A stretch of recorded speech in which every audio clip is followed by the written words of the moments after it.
Assalamualaikum warahmatullahi wabarakatuh. Nama saya Muhammad Salam Sarahia. Saya akan menjelaskan salap dan suppositoria.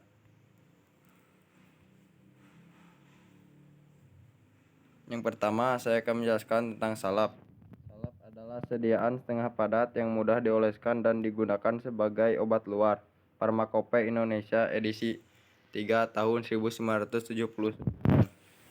Salap adalah sediaan setengah padat yang diajukan untuk pemakaian topikal pada kulit atau selaput lendir. Farmakope Indonesia edisi 4. Menurut pengantar, bentuk sidaan farmasi adalah preparat setengah padat untuk pemakaian luar yang dapat mengandung obat atau tidak mengandung obat. Yang kedua, basis salap. 1. Dasar salap hidrokarbon. Dasar salap hidrokarbon meliputi vaselin putih, vaselin kuning, campuran vaselin. 2. Dasar salap serap absorpsi. 3. Dasar salap dapat larut air. 4. Dasar salap dapat tercuci air. Cara pembuatannya, yang pertama, zat-zat yang dapat larut dalam campuran lemak dilarutkan ke dalamnya jika perlu dengan pemanasan rendah.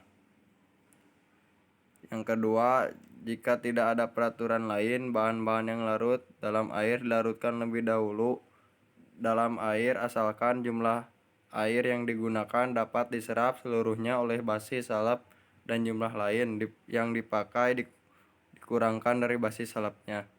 Peraturan ketiga, bahan-bahan yang sukar atau hanya sebagian dapat larut dalam lemak dan air harus diserbukan lebih dahulu, kemudian diayak dengan pengayak nomor 60. Cara pembuatan. Yang keempat, salap-salap yang dibuat dengan jalan mencairkan campuran harus digerus sampai dingin. Ada beberapa metode pembuatan salap, yaitu yang pertama, metode pelelehan zat pembawa dan zat berkhasiat dilelehkan bersama dan diaduk sampai membentuk fase yang homogen. Yang kedua, metode triturasi zat yang tidak larut dicampur dengan sedikit basis yang akan dipakai atau dengan salah satu zat pembantu. Kemudian dilanjutkan dengan penambahan sisa basis. Yang ketiga, salap yang dibuat dengan peleburan dalam cawan porselen. Salap yang mengandung air tidak ikut dilelehkan tetapi diambil bagian lemaknya atau air ditambahkan terakhir. Bila bahan-bahan dari salap mengandung kotoran, maka salap-salap yang meleleh perlu dikolir atau disaring dengan kasa. Dilebihkan 10-20%. Keuntungan salap yang pertama, dapat diatur dengan gaya penetrasi dengan memodifikasi basisnya. Yang kedua, kontak sediaan dengan kulit lebih lama. Yang ketiga, lebih sedikit mengandung air sehingga sulit ditubuhi bakteri. Yang keempat, lebih mudah digunakan tanpa alat bantu. Kekurangan salap yang pertama, terjadi lengket terutama dengan sediaan basis lemah tak jenuh. Yang kedua, terbentuk kristal atau keluarnya fase padat dan basisnya.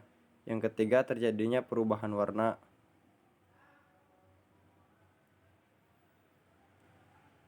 Contoh etiket salap biru. Yang kedua, saya akan menjelaskan suppositoria. Menurut Farmakope Indonesia edisi 3, suppositoria adalah sediaan padat yang digunakan melalui dubur. Umumnya berbentuk torpedo, dapat melarut, melunak, atau meleleh pada suhu tubuh. Menurut Farmakope Indonesia edisi 4, suppositoria adalah sediaan padat dalam berbagai bobot bentuk yang diberikan melalui rektal, vagina, atau uretra. Umumnya meleleh, melunak, atau melarut pada suhu tubuh. Macam-macam suppositoria: suppositoria rektal, suppositoria vaginal, suppositoria uretra. Basis suppositoria: basis lemak, oleum kakao atau lemak coklat. Basis yang dapat bercampur atau larut air, gliserin, gelatin, polietileng glikol. Bahan dasar lain pembentukan emulsi, minyak dan air, misal campuran Twin 61-85% dengan gliserin larutan 15%. Metode pembuatan dengan tangan hanya dapat diterapkan untuk suppositoria dengan bahan dasar oleum kakao skala kecil, dan jika zat aktif tidak tahan pemanasan, Kedua, dengan mencetak hasil leburan menggunakan basis gliserin gelatin. Cetakan harus dibasahi dulu dengan parafin cair menggunakan basis oleum kakao. Dan cetakan tidak perlu dibasahi karena akan mengerut pada proses pendinginan dan mudah dilepas dari cetakan. Yang ketiga, dengan konferensi. Proses penuangan, pendinginan, dan pelepasan suppositoria dilakukan dengan mesin. Contoh etiket dimasukkan ke dalam rektum.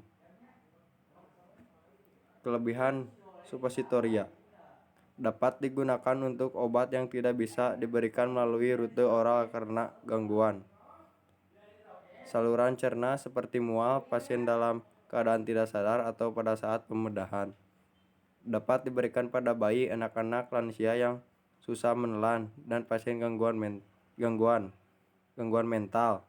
Zat aktif tidak sesuai melalui rute oral, misal karena efek samping pada saluran cerna.